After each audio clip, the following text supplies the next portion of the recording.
And my first question is for Naomi. Carol's role had expanded over the seasons. What has it been like to step out of the human resources territory? It has been very, very fun. And also, you see that for someone whose job is to help people, Carol needs some help herself. And that's what we're really finding out. As she steps out, you're like, girl, maybe you should step back in. The second question is for Jessie.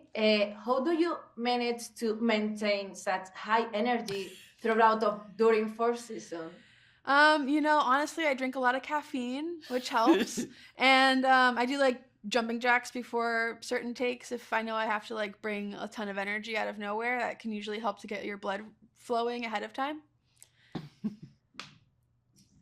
For Jessie, do you see Joe as a kind of villain but a very cute one? And how do you think the character's darkness had evolved by the fourth season of the show? Your darkness. Yeah, I think we've gotten a glimpse at certain aspects of her that explain some of the villainous choices. Like, it's very clear that she doesn't have friends outside of the office, and maybe she doesn't even have a family outside of the office. And I think people who are struggling with that sort of situation, as the actor, I have to like approach my character with love. So, fleshing that out and getting those clues from the writers, it really makes it obvious that she's pretty lonely, and so she's acting out in these aggressive ways. And I just love the darkness. I think it's really fun and funny, and it's easy for me to do. For Naomi, Carol's dynamic with other characters like Brad has been a highlight in the show. How did you develop on-screen chemistry with Danny to reflect this relationship, for example? I will tell you this, it's easy with Danny Pudi. That is a funny, kind man. So what helps, of course, is when you step in is this sense when you start rolling that you've got each other's backs and that it's going to be fun and playful. And so it was very easy to develop that comfort when you're working with people who are so kind and patient. It's like, I got your back. You got my back. Let's do this.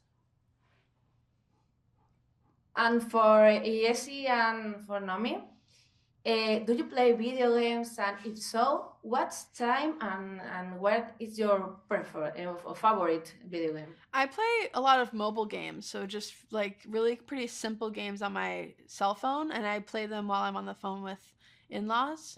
And other than that, I played games as a kid. Like I really loved Tetris, and I loved Guitar Hero when I was a teenager.